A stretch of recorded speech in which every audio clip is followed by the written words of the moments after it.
Assalamu alaikum. I am Moiza Manzoor, clinical dietitian and nutritionist, and you are watching Health Point Pakistan.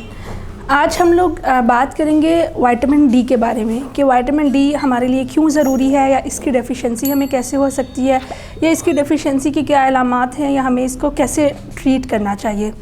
Vitamin D एक essential nutrient है जो हमारी body में, हमारी bones में, हमारे दांतों में, हर चीज़ के लिए जो है वो बहुत इंपॉर्टेंट है। इसका जो एक्सपोजर है वो बेसिकली सनलाइट से होता है। विटामिन डी एक एसेंशियल न्यूट्रिएंट है जिसका हमारी बॉडी में, हमारे बोन्स में, हमारे दांतों में होना जो है बहुत ज़रूरी है, क्योंकि हम विटामिन डी के ज़रिए ही हमारी बॉडी में कैल्शियम और फास्फोरस की ख़ास मिकदार एब्जॉर्ब हो रही होती है। इसको हम लोग बेसिकली ये सन एक्सपोजर से बनता है, इसलिए हम इसको सनशाइन विटामिन बी कहते हैं। तो विटामिन डी की डेफिशिएंसी का हमें पता कैसे चल सकता है, या लैब के ज़रिए हम लोग इसकी तशख़ीस कैसे करवा सकते हैं। तो विटामिन डी को चेक करने के लिए, इसका लेवल चेक करने के लिए एक टेस्ट होते हैं जिसे हम 25 हाइड्रोक्सी विटामिन डी कहते हैं, जो खून के ज़रिए यानी ब्लड टेस्ट होता है। तो जब लैब में इसकी रिपोर्ट आती है तो रिपोर्ट में एक ब्रैकेट में जो है इसकी एक नॉर्मल वैल्यू भी मेंशन होती है जो कि 30 से 50 नैनोग्राम पर ml होती है। अगर उस नॉर्मल वैल्यू को सामने रखते हुए हम अपने लेवल को देखते हैं तो अगर आपका लेवल उसमें जो है 20 से कम आ रहा है तो हम ये कह सकते हैं कि आपको जो है वो विटामिन डी की डेफिशिएंसी है। लेकिन अगर आपका लेवल 20 से 30 के दरमियान है तो हम ये कह सकते हैं कि आपको विटामिन डी की इनसफिशिएंसी है, मतलब माइल्ड सी डेफिशिएंसी है, हल्की सी डेफिशिएंसी है। लेकिन अगर वो लेवल 10 से कम है यानी 10 से कम आ रहा है तो फिर ये कह सकते हैं कि आपको विटामिन डी की सीवियर डेफिशिएंसी है। तो बेस्ड ऑन लेवल हम इसको जो है वो डिफरेंशिएट कर सकते हैं। और एक और ज़रूरी बात कि जिन लोगों में विटामिन डी का लेवल बिल्कुल नॉर्मल है, रिक्वायर्ड अमाउंट के मुताबिक बॉडी में मौजूद है, तो वो जितना भी एक्स्ट्रा विटामिन डी लेते रहें उनको कोई उसका एक्स्ट्रा बेनिफिट नहीं मिलेगा। लेकिन जिन लोगों में इनसफिशिएंसी है यानी कि 20 या 30 के दरमियान में उनका लेवल है, ये डिफिशिएंसी है, तो वो अगर विटामिन डी को यूज़ करते हैं तो उससे उन्हें बेनिफिट्स मिल सकते हैं, जैसे कि इम्यूनिटी, हमारे इम्यून सिस्टम को एक्टिव करेगा, मेंटल डिसऑर्डर, मूड स्विंग्स को जो है वो बेहतर करता है और बोन्स को स्ट्रेंथन देगा। इसके अलावा कैंसर के रिस्क को जो है वो कम करने में हेल्प आउट करेगा। और जिन लोगों में विटामिन डी की सीवियर डेफिशिएंसी है तो उन यानी कि लेवल उनका 10 से कम है तो उन लोगों को चाहिए कि जो है वो विटामिन डी सप्लीमेंट्स को ज़रूर इस्तेमाल करें। अब क्वेश्चन ये आता है कि विटामिन डी डेफिशिएंसी की क्या अलामात हैं, या कैसे हमें पता चलेगा कि हमें विटामिन डी डेफिशिएंसी है। तो अगर हम नॉर्मली देखें कि जैसे मैं बैठी हुई हूँ या हमारे आसपास जो लोग हैं, अगर हम नॉर्मली देखें, अगर हमें माइल्ड सी डेफिशिएंसी यानी इनसफिशिएंसी है तो इसकी कोई अलामत हम पे ऐसा जाहिर नहीं होगी, हमें नहीं आइडिया होगा कि हमें विटामिन डी की डेफिशिएंसी है। लेकिन जिन लोगों में विटामिन डी की सीवियर डेफिशिएंसी है यानी कि उनकी बोन्स में प्रॉपर मिनरलाइजेशन नहीं हो रही, कैल्शियम और फास्फोरस जो है वो मुनासिब मिकदार में मौजूद नहीं है, तो उसमें ये है कि जैसे अगर हम बात करें कि बचपन में कुछ लोगों को, बच्चों को जैसे बचपन में विटामिन डी की डेफिशिएंसी हो जाती है, यानी कि किसी ना किसी वजह से उन्हें कमी हो गई है, या किसी भी कोई जीआई डिजीज़ यानी गैस्ट्रोइंटेस्टाइनल कोई स्टमक की डिजीज़ की वजह से, जैसे कि सीलियक डिजीज़ है, तो एब्जॉर्प्शन जो है वो प्रॉपर नहीं हो पा रही है, तो उस सूरत में बच्चों में एक बीमारी हो जाती है जिसको हम रिकेट्स कहते हैं। रिकेट्स में ये होता है कि हड्डियाँ जो हैं वो टेढ़ी हो जाती हैं, बोन्स में फ्रैक्चर के चांसेस बढ़ जाते हैं, बोन्स में पेन ज़्यादा होता है। और अगर यही बीमारी जो है वो अडल्ट्स में हो जाए यानी कि बड़ों में हो जाए, प्रॉपर जो है वो मिनरलाइजेशन बोन्स की नहीं हो पा रही किसी वजह से, तो अगर ये बड़ों में ये बीमारी हो जाए तो उसको हम ऑस्टियोमलेशिया कहते हैं। उसमें भी फ्रैक्चर के चांसेस जो हैं वो बढ़ जाते हैं, बोन्स में पेन होता है। उसके अलावा अगर बोन्स वीक हैं, मसल्स वीक हैं, तो गिरने के, फॉल के चांसेस भी इंक्रीज हो जाते हैं। और कुछ स्टडीज़ में ये भी देखा गया है कि विटामिन डी की डेफिशिएंसी जो है वो कैंसर के रिस्क को बढ़ाती है, यानी कि जिन लोगों में इसकी डेफिशिएंसी है, सीवियर डेफिशिएंसी है, उनमें जो है कैंसर के रिस्क, जो कैंसर का चांसेस हैं वो बढ़ जाते हैं। तो अगर जिनमें इसकी सीवियर डेफिशिएंसी है और इन्होंने टाइमली प्रॉपर्ली इसको रिप्लेट नहीं किया तो उसमें कैंसर के चांसेस बढ़ सकते हैं। और फिर कुछ स्टडीज़ में ये भी आया कि मूड डिसऑर्डर जो है, मूड स्विंग्स, एंग्जाइटी, डिप्रेशन, इसकी डेफिशिएंसी की वजह से इन सब चीज़ों के चांसेस भी बढ़ जाते हैं। और फिर कुछ जनरलाइज वीकनेस यानी कमज़ोरी वगैरह, थकावट होती है, पट्ठों में खिंचाव, पट्टों में दर्द, बोन्स में, जॉइंट्स में दर्द वगैरह, इस तरह की चीज़ें जो है वो देखी जाती हैं। तो विटामिन डी डेफिशिएंसी जो है वो होती किन लोगों में है या इसकी वजह क्या है कि होती क्यों है। सबसे पहले तो हम लोगों को विटामिन डी जो है अगर नॉर्मली देखा जाए तो इसका मेन सोर्स जो है वो सन एक्सपोजर है कि हम सन लाइट से ही ये बेसिकली बनता है। तो अगर देखा जाए तो आजकल हमारी बिजी रूटीन्स की वजह से या वेदर चेंजेस की वजह से, इन सब चीज़ों की वजह से हम लोग ज़्यादा सनलाइट में नहीं बैठते, हम रूम्स में रहते हैं, हम अंदर रह के ही अपना काम कर रहे होते हैं। तो उस वजह से जो है प्रॉपरली हम सनलाइट में टाइम नहीं दे सकते। दूसरा ये कि हम डाइट की वजह से जो है हम प्रॉपरली ऐसी डाइट नहीं ले रहे जिसकी वजह से हमें डेफिशिएंसी हो सकती है। या फिर ये कि क्रोनिक किडनी डिजीज़ के पेशेंट, यानी कि वो पेशेंट जिन्हें गुर्दे की बीमारियाँ हैं,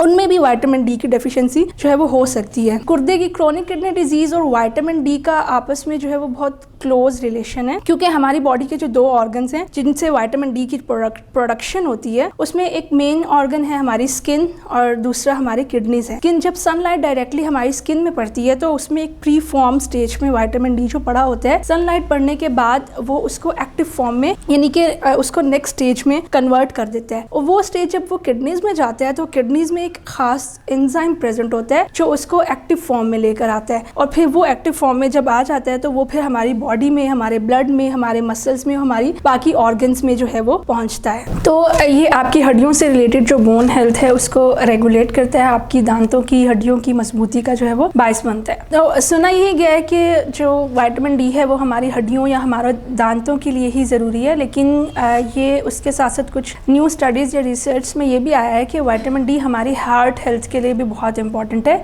हमारी हार्ट हेल्थ को बूस्ट करता है। इसके अलावा ये जनरल यूरोपियन स्टडीज़ में ये आया है कि जिन लोगों में विटामिन डी की डेफिशिएंसी है, विटामिन डी उनमें कम है, सीवियर डेफिशिएंसी है, तो उनमें कार्डियोवैस्कुलर डिजीजेज यानी दिल की बीमारियों के चांसेस बढ़ जाते हैं। और दूसरा ये कि जिनमें इसकी डेफिशिएंसी होती है उनमें जो है वो बीपी के चांसेस भी या हार्ट अटैक वगैरह के चांसेस बढ़ जाते हैं। तो जिनमें भी इसकी सीवियर डेफिशिएंसी होती है, अगर वो टाइमली इसको रिप्लीट ना करें तो इस किस्म की दिल की बीमारियों के चांसेस बढ़ जाते हैं। तो ये उसको इन सब चीज़ों से जो है वो रोकता है। दूसरा विटामिन डी जो है वो प्रेगनेंसी में इसका क्या रोल है या प्रेगनेंसी में ये क्यों ज़रूरी है। प्रेगनेंसी में जो है मदर के लिए विटामिन डी का होना बहुत ज़रूरी है, क्योंकि मदर की हड्डियाँ और जो है वो मजबूत होना ज़रूरी है, क्योंकि बच्चा जो है वो मदर की ही बॉडी से जो है विटामिन डी जो है एब्जॉर्ब कर रहा होता है, बच्चे को मदर से ही सप्लाई हो रहा होता है। तो इसलिए इसकी जो डेफिशिएंसी अगर मदर में देखी गई है किसी टेस्ट के थ्रू या मदर ने फील की है तो वो उसको फ़ौरन से अपनी डेफिशिएंसी को थ्रू लैब जो है वो चेक कराए और इसका ट्रीटमेंट जो है वो अपने जो भी रिक्वायर्ड ट्रीटमेंट ले रही हैं उसके साथ साथ विटामिन डी का इस्तेमाल सप्लीमेंट्स का लाजमी करें। उसके बाद फिर जब ये भी देखा गया कि जिनमें डेफिशिएंसी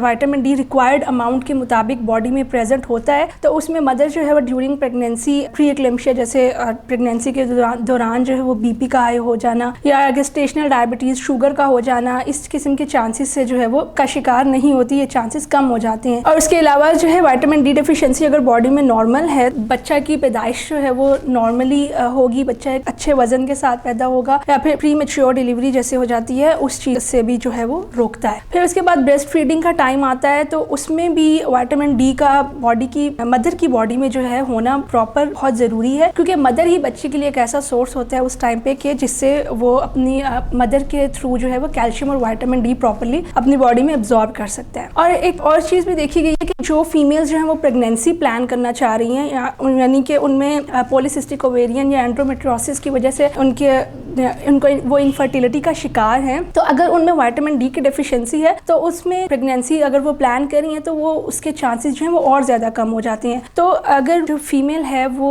पॉलीसिस्टिक ओवेरियन सिंड्रोम या एंड्रोमेट्रियोसिस के लिए कोई ट्रीटमेंट, रिक्वायर्ड ट्रीटमेंट ले रही हैं तो उसके लिए ज़रूरी है कि वो उसके साथ साथ विटामिन डी सप्लीमेंट्स का इस्तेमाल भी लाजमी करें। उससे ये है कि प्रेगनेंसी के चांसेस इंक्रीज़ हो सकती हैं। और विटामिन डी जो है वो कैंसर की प्रिवेंशन में भी बहुत काम आया है। कौन से कैंसर के लिए, जिसमें देखा गया कि ब्रेस्ट कैंसर, कोलोन कैंसर या फिर आदमियों में जो है वो प्रोस्टेट कैंसर के लिए भी जो है इसको काफ़ी मुफीद जो है ये विटामिन डी साबित हुआ है, यानी कि जिनमें विटामिन डी की जो नॉर्मल रिक्वायर्ड अमाउंट प्रेजेंट होती है तो वो इन सब चीज़ों से बच सकते हैं। अब क्वेश्चन ये आता है कि how to treat vitamin D deficiency, हम इसको कैसे जो है वो ट्रीट कर सकते हैं। तो सबसे पहले अगर हम लोग बात करें, इसका जो एक मेन सोर्स है वो सनलाइट है, लेकिन सनलाइट में हम प्रॉपरली नहीं बैठ सकते हैं, क्योंकि इसको सनलाइट में बैठने के लिए हमें लंबा टाइम चाहिए होता है। तो हम लोग अब आजकल के वेदर और अपनी रूटीन्स की वजह से उसमें ऐसे इस तरह टाइम नहीं दे पाते हैं। दूसरा ये कि हम इसको डाइट के थ्रू अगर लेना चाहें तो डाइट में हमारे पास ये विटामिन